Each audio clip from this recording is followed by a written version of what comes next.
बिरादरान मिल्लत, अस्सलामु अलैकुम वरहमतुल्लाहि वबरकातुहू। मैं सैयद ताहिर अली, अध्यक्ष वफ़ जायदाद तकिया चांदसा संघर्ष समिति।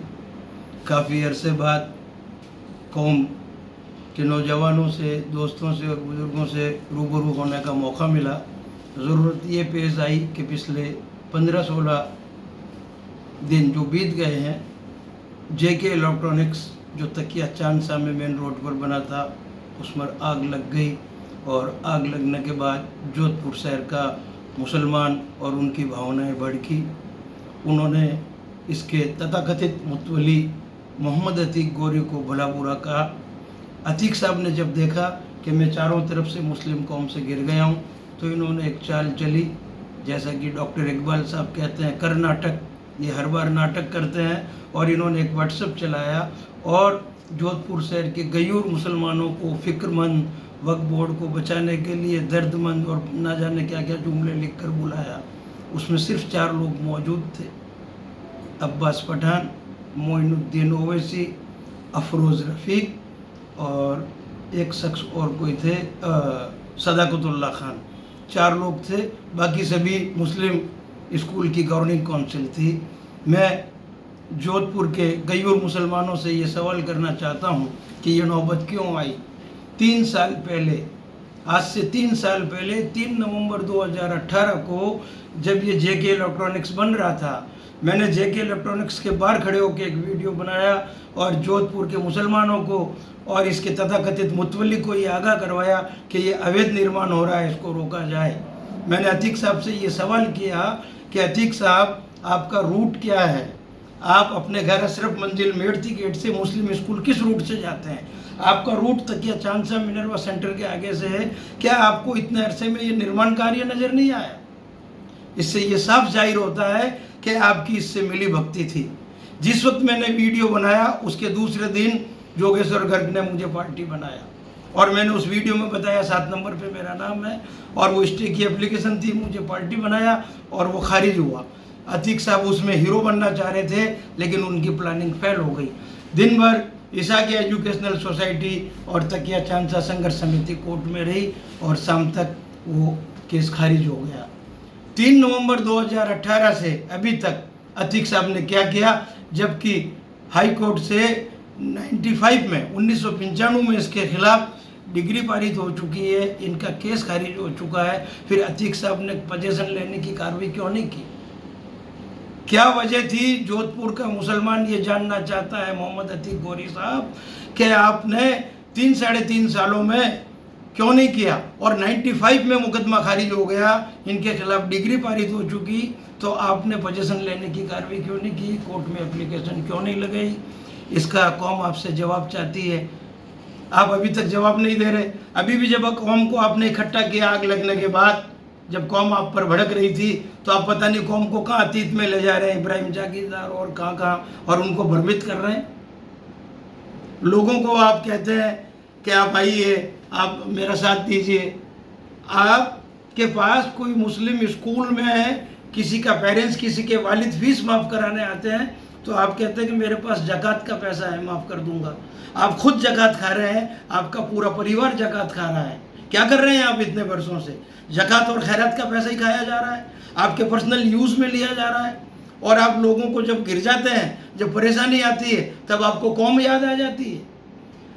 तथाकथित इसलिए कह रहा हूँ कि आप जैसे भी मुतवल्ली थे, आपको कार्रवाई करनी चाहिए। आप तकिया चांदसा का सारा पैसा खा रहे हैं, गरीबों को, मिस्किनों का, विधवाओं का, बेवाओं का हक खा रहे हैं। हमारे गरीब बच्चों की एजुकेशन का पैसों की हक तलफी हो रही है। तथाकथित इसलिए है कि वक्फ बोर्ड ने हमारी शिकायत पर ये कोर्ट में लिख कर दिया, हाई कोर्ट में एफिडेविट दिया। उसके सीईओ ने क्या लिखा? It is respectfully submitted that annex document is nothing but a document which is prepared by the petitioner itself. वो ये कह रहे हैं कि ये जो मुतवली का लेटर दिया है पिटिशनर ने, ये कुछ भी नहीं है, ये सिर्फ इनके द्वारा बनाया गया है। Petitioner itself, it is prepared by the petitioner itself. In fact, whatever written in this document is not supported by any material. It is also emphatically denied that petitioner society was appointed as a Mutwali by the Rajasthan Board of Muslim Waqf. Rajasthan board of Muslim Waqf के CEO ने कह दिया कि ना तो हमने इनको ये प्रमाण पत्र जारी किया है और ना ही ये मुतवली है, और ये जो पेश कर रहे हैं इन्होंने इटसेल्फ मतलब इन्होंने खुद तैयार किया है।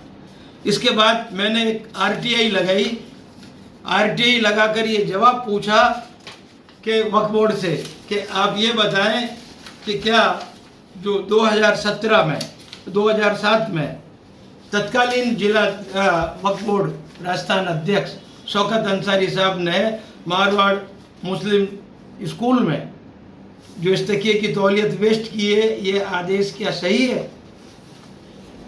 तब वक्फ बोर्ड ने ये आदेश भी बता रहा हूँ जो उस वक्त के तत्कालीन चेयरमैन जनाब शौकत अंसारी साहब ने दिया था। ये लिखा हुआ है कि Marwar Muslim educational society Jodhpur अरसे से संपत्ति तकिया चांदसा का इंतज़ाम कर रही है और इसकी तौलियत अमली तौर पर मारवाड़ मुस्लिम एजुकेशनल सोसाइटी में वेस्ट करती है। अतः मारवाड़ मुस्लिम एजुकेशनल सोसाइटी को वक्फ बोर्ड तकिया चांदसा जोधपुर का मुतवली मुकर्रर किया जाता है। ये 2 दिसंबर 97 का आदेश है। इसके लिए मैंने एक वक्फ बोर्ड में आरटीआई लगाई और वक्फ बोर्ड ने ये जवाब दिया कि इस बिंदु में अंकित मुतवली बनाए जाने के आदेश के संबंध में किसी बोर्ड मीटिंग में प्रस्ताव लिया जाना नहीं पाया जाता। ये साबित करता है कि ये तत्कालीन चेयरमैन शौकत अंसारी साहब का आदेश मात्र एक गुल्ले खांची का रुक्का है, कुछ भी नहीं। इसका कोई वक्फ बोर्ड में रिकॉर्ड नहीं है। ये आरटीआई में भी जवाब आ चुका है और ये वक्फ बोर्ड के सीईओ हाई कोर्ट में हल्फिया बयान में हाई कोर्ट में कह चुके हैं।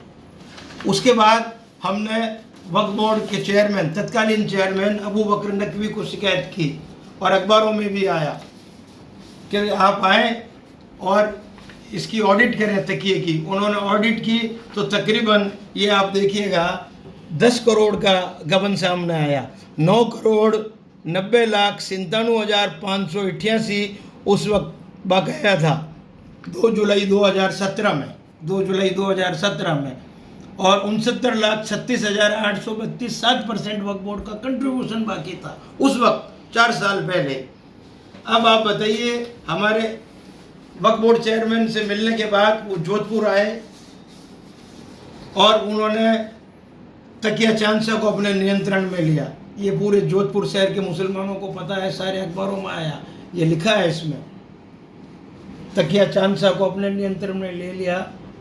नियंत्रण में लेने के बाद अतीक साहब हमें बदनाम करते रहे, मुस्लिम स्कूल के टीचर्स की तनख्वाह भी नहीं देते रहे और कहते रहे क्या करें ऐसा क्या, और तकिया चांदसा के संघर्ष समिति वालों ने पैसा रोक दिया, तनख्वाहें नहीं दी। अभी मैं वापस आपको जेके इलेक्ट्रॉनिक्स की तरफ ले चलता हूँ। अतीक साहब पर जब परेशानी आती है, संकट आता है, इनको कौम याद आती है। वैसे ये गरीबों का, मिस्किनों का, बेवाओं का और हमारे गरीब बच्चों की एजुकेशन का पैसा खा रहे हैं, बरसों से खा रहे हैं ये और इनकी फैमिली, और इनके इर्द गिर्द जितने लाभार्थी हैं यसमैन, वो भी खा रहे हैं, वो भी उतने ही गुनाहगार हैं। ये कौम के लोगों को कहते हैं मुनाफिक, किसी को कौम का नासूर कहते हैं व्हाट्सएप में। मुनाफिक वो होता है जो झूठ बोले, मुनाफिक वो जो धोखा दे, मुनाफिक वो जो हक तलफी करे। अतीक साहब आप में तो ये सारे गुण हैं, हो सकता है 2-4 ज़्यादा होंगे, तो अब आप ही फैसला करें मुनाफिक कौम या मुनाफिक कौन। क्या मुनाफिक कौम है या मुनाफिक कौन, आप बताएं। आप अभी हमें इतला मिली है कि पिछले 3 रोज से अतीक साहब अपने असद्दी मुसद्दियों के साथ जयपुर में डेरा डाले हुए हैं। वो चाहते हैं कि मुझे चेयरमैन बना दिया जाए। उसका रीज़न क्या है ये आपको मैं बता रहा हूँ, ये आप देखिए। अतीक साहब ने 4-5 साल पहले एकमात्र मुस्लिम एजुकेशनल सोसाइटी को 8 टुकड़ों में बांट दिया और 8 मुतवली वोटर बना दिए। एक सोसाइटी के 8 मुतवली वोटर बना दिए। ये डॉक्टर इकबाल साहब के पैगाम हकीकत में छपा था, जोधपुर शहर के सभी मुसलमानों ने देखा है। मौलाना आज़ाद स्पोर्ट्स क्लब में कमला नेहरू नगर मुतवली वोटर इकरामुद्दीन, मस्जिद अशरफ मंजिल मुतवली वोटर मोहम्मद अतीक स्वयं, मौलाना आज़ाद मुस्लिम teacher college मुतवली voter Mohammad Sabir, मौलाना आज़ाद industrial institute मुतवली voter Firoz Ahmad काजी, मौलाना फिरोज खान गर्ल्स स्कूल्स, कि इस तरह से अतीक साहब ने 8 वोटर बना दिए, जबकि Marwar Muslim educational welfare society का सिर्फ 1 वोट है, उसको इन्होंने 8 हिस्सों में बांट दिया। ये सिर्फ इसलिए बांटा, इसके पीछे अतीक साहब की मंशा है वक्फ बोर्ड पर दबाव बनाना, अपने काले कारनामों पे पर्दा डालना। 10 करोड़ का जो गबन 4 साल पहले सामने आया था, वो अभी तक पता नहीं कितना हो गया, कंट्रीब्यूशन जो 7% है वो कितना बढ़ गया, इन सब को दबाना। और अब ऐसा सुनने में आया है कि ये सीएम साहब के यहाँ पड़ा हुआ इन्होंने पिछले 3 दिन से इसलिए दिया, परसों इनको 3 बजे का टाइम था, लेकिन माननीय मुख्यमंत्री इनसे नहीं मिले। ये चाह रहे हैं कि मुझे वक्फ बोर्ड का चेयरमैन बना दे। मैं इस वीडियो के माध्यम से हमारे लोकप्रिय मुख्यमंत्री श्रीमान अशोक गहलोत साहब को एक बात तो कहना चाहता हूँ कि गहलोत साहब, आप अतीक गोरी को मुसलमानों का नेता नहीं समझें। कोई भी फैसला लेने से पहले, इनको कोई भी सार्वजनिक पद देने से पहले आप सारी इंटेलिजेंस की रिपोर्ट मंगाएं, जोधपुर शहर की मुस्लिम आवाम से फीडबैक लें। कहीं ऐसा ना हो कि आप इनको कोई पद दे दें और आपके पुराने कांग्रेसी की हक तलफी हो जाए। इनको वक्फ बोर्ड चेयरमैन बनाने से दूसरे कांग्रेसियों का हक मारा जाएगा। ऐसे आदमी से मैं ये चाहता हूँ कि आपको डिस्टेंस करना चाहिए। जोधपुर शहर की मुस्लिम आवाम भी यही चाहती है। अब जोधपुर शहर की मुस्लिम आवाम की नज़र ये है कि वो देखते हैं कि ये वापस जेके इलेक्ट्रॉनिक्स बनता है या नहीं। अतीक साहब का भी प्रेस्टीज पॉइंट बना हुआ है। अतीक साहब, कौम आपसे जवाब चाहती है। आप इतने सालों से जो पैसों का गबन कर रहे हैं, जो हक तलफी कर रहे हैं, आप इसका जवाब दें। आप मुतवली नहीं, आप इस तकिए के केयर टेकर नहीं, आप स्कूल में कुछ नहीं, आप कॉन्स्टिट्यूशन के खिलाफ चलते हैं। आप हैं क्या? जोधपुर शहर के आवाम की नज़रों में मेरे हिसाब से आप मिस्टर खामा कहाँ हैं। आप पर बार बार अंगुशनुमाई होती रही है, आप पर बार बार आरोप लगते रहे हैं। आप आते क्यों नहीं बाहर? अगर कोई ऑनेस्ट आदमी हो और उस पर कहते हैं खिदमत खल्क कर रहे हैं, अरे कोई भी एक ईमानदार आदमी अगर वाकई ईमानदारी के साथ अगर खिदमत खल्क कर रहा है और उस पर कौम का एक सिंगल आदमी सवाल उठा दे, अंगुशनुमाई कर दे, तो वो फौरन उस सोसाइटी से बाहर आ जाता है, गैरतमंद आदमी। क्यों? कि वो खिदमत खल्क कर रहा है निस्वार्थ भाव से। आपके ऊपर बरसों से इतने आरोप लग रहे हैं, डॉक्यूमेंट्री प्रूफ से साबित है, उसके बावजूद आप कुर्सी से चिपके हैं। कौम आपसे जवाब चाहती है और आपसे 17 सवाल पूछे गए उस मीटिंग में, लेकिन आपने उसका भी जवाब नहीं दिया। कौम जवाब के इंतजार में है और इंतजार कर रही है कि इस निर्माण कार्य का क्या होगा, देखना चाहती है। वस्सलाम।